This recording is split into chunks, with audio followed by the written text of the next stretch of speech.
मुसल्लिमु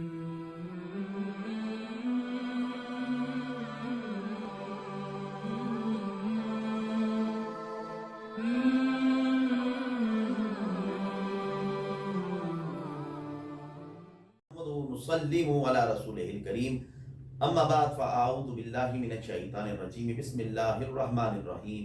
अल्हम्दुलिल्लाह, आप देख रहे हैं कुरान मजीद फुरकान हमीद के अजमाली खुलासों के सिलसिले में 12वें पारे का अजमाली खुलासा। इस पारे का नाम वमा मिन दाब्बा है और ये कुल 170 आयात बय्यिनात पर मुश्तमिल है और इसके दो हिस्से हैं। पहला हिस्सा सूरह हूद की बकिया 118 आयात बय्यिनात और दूसरा हिस्सा इब्तदाई सूरह यूसुफ की 52 आयात बय्यिनात पर मुश्तमिल है। सूरह हूद की बकिया आयात बय्यिनात में जो मज़ामीन जिक्र किए गए उनकी फहरिस्त ये है कि तौहीद और दलाइल तौहीद। हुज़ूर पुरनूर खातमुन नबिय्यीन सल्लल्लाहु अलैहि वसल्लम को तबलीग का हुक्म, अहले हक और अहले बातिल में फ़र्क की अमसाल बयान की गई, रिसालत का सबूत मां 7 अंबिया अलैहिस्सलाम के वाक़यात जिक्र किए गए। हज़रत नूह अलैहिस्सलाम, हज़रत हूद अलैहिस्सलाम, हज़रत सालेह अलैहिस्सलाम, हज़रत इब्राहीम अलैहिस्सलाम, हज़रत लूत अलैहिस्सलाम और हज़रत मूसा अलैहिस्सलाम, हज़रत शुएब अलैहिस्सलाम।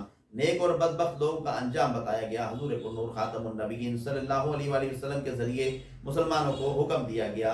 फसाद से रोकने वाले अफराद की किल्लत है और रसूलों के किस्से बयान किए गए। अल्हम्दुलिल्लाह, 12वें पारे का पहला हिस्सा सूरह हूद की बकिया आयात बय्यिनात पर मुश्तमिल है, जिसमें जो मज़ामीन जिक्र किए गए तौहीद और दलाइल तौहीद। सारी मखलूक को रोज़ी देने वाला अल्लाह ही है, ख्वाह वो मखलूक इंसान हो या जिन्नात, चौपाए हों या परिंदे, पानी में रहने वाली मछलियां हों या जमीन में रेंगने वाले कीड़े मकोड़े।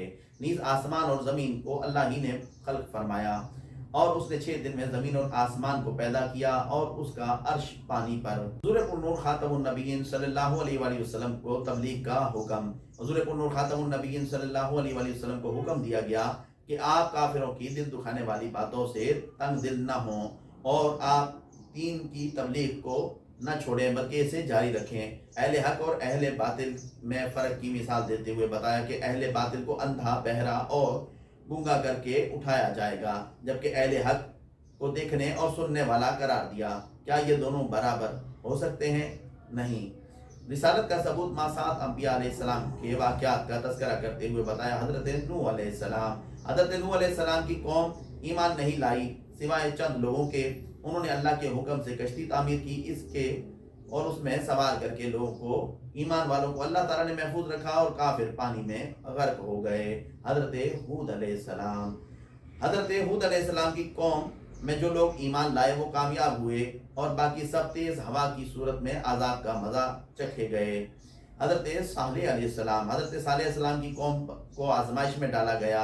अल्लाह ताला ने पहाड़ से ऊँटनी निकाली मगर उन्होंने उसे मार डाला और उन पर अजाब नाजिल हुआ। हज़रत इब्राहीम अलैहिस्सलाम, हज़रत इब्राहीम अलैहिस्सलाम और आपकी जोजा को अल्लाह ताला ने बुढ़ापे में हज़रत इसहाक अलैहिस्सलाम की सूरत में बेटे से नवाजा। हज़रत इसहाक को हज़रत याकूब अलैहिस्सलाम से नवाजा।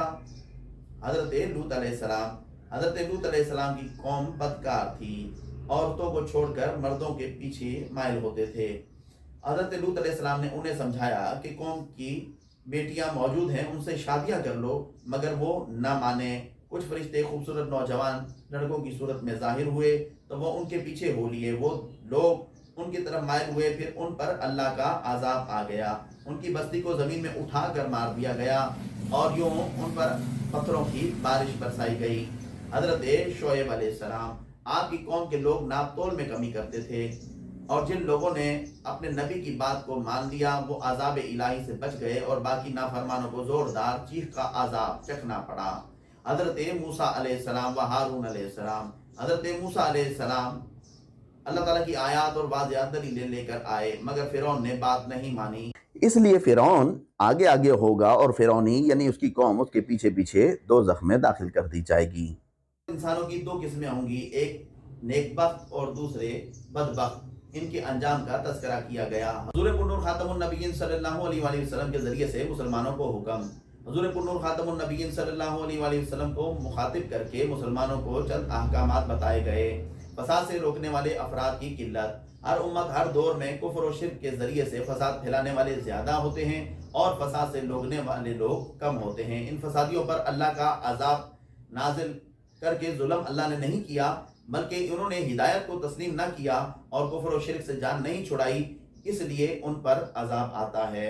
رسولوں کے قصے بیان کرنے کی حکمتیں، رسولوں کے قصے بیان کرنے کی سب سے بڑی وجہ یہ ہے کہ سب سے پہلے حضور پرنور خاتم النبیین صلی اللہ علیہ وسلم کے قلب اطہر کو تسلی دی جائے اور آپ کا دل مزید مضبوط ہو، قصوں کے زمن میں حق بات آئے اور مسلمانوں کے پاس نصیحت اور یاد دہانی کے لیے یہ واقعات موجود ہوں۔ اسی پر یہ سورہ مبارکہ اپنے پایہ تکمیل کو پہنچی۔ الحمدللہ 12ویں پارے کا دوسرا حصہ سورہ یوسف کی ابتدائی آیات بینات مشتمل ہے۔ اس میں یوسف علیہ السلام کا مفصل واقعہ بیان ہوا۔ تمام انبیاء کے قصے قرآن میں بکھرے ہوئے ہیں، مگر یوسف علیہ السلام کا پورا قصہ سورہ یوسف میں مذکور ہے۔ دوسری صورتوں میں بس یوسف علیہ السلام کا نام آیا ہے۔ آپ علیہ السلام کا واقعہ ہمارے پیارے نبی حضور پرنور خاتم النبیین صلی اللہ علیہ وسلم سے بہت ملتا جلتا ہے۔ حضرت یوسف علیہ السلام کو ان کے بھائیوں نے اپنے گھر سے نکال دیا اور کنویں میں ڈال دیا۔ حضور پرنور خاتم النبیین صلی اللہ علیہ وسلم کے قریشی عزیز اور اقربا نے آپ سے حسد کیا اور آپ کو مکہ چھوڑ کر غار ثور میں پناہ لینے پر مجبور کر دیا۔ حضرت یوسف علیہ السلام مصر تشریف لے گئے۔ حضور پرنور خاتم النبیین صلی اللہ علیہ وسلم مدینہ تشریف لے آئے۔ حضرت یوسف علیہ السلام بادشاہ مصر بنے۔ حضور صلی اللہ علیہ وسلم اسلامی مملکت کے پہلے حاکم مقرر ہوئے۔ حضرت یوسف علیہ السلام کے بھائی آپ کے کیے پر شرمندہ ہوئے، آپ کے سامنے ہوئے تو آپ نے انہیں معاف فرما دیا۔ حضور پرنور خاتم النبیین صلی اللہ علیہ وسلم کو اللہ تعالیٰ نے فتح مکہ سے نوازا اور کافر اس دن اپنی گردنیں جھکائے ہوئے آپ کے سامنے حاضر ہوئے۔ حضرت یوسف علیہ السلام نے اپنے بھائیوں کے لیے فرمایا تھا، یعنی آج کے دن تم پر کوئی حساب اور ملامت نہیں کی جائے گی۔ حضور صلی اللہ علیہ وسلم نے فرمایا، میں تم سے وہی کہتا ہوں جو میرے بھائی یوسف نے اپنے بھائیوں سے کہا تھا۔ اسی پر سورہ یوسف 12ویں پارے میں پایہ تکمیل کو پہنچی اور 12واں پارہ اللہ کے فضل سے پایہ تکمیل کو پہنچا۔ اللہ تعالیٰ کی توفیق خاص سے اس پارے کا ہم نے اجمالی خلاصہ سماعت کیا۔ اللہ تعالیٰ سے دعا ہے کہ وہ انوار قرآن سے ہمارے قلوب کو منور فرمائے اور ہمیں اس سے نصیحت قبول کرنے کی توفیق عطا فرمائے۔ آمین یا رب العالمین۔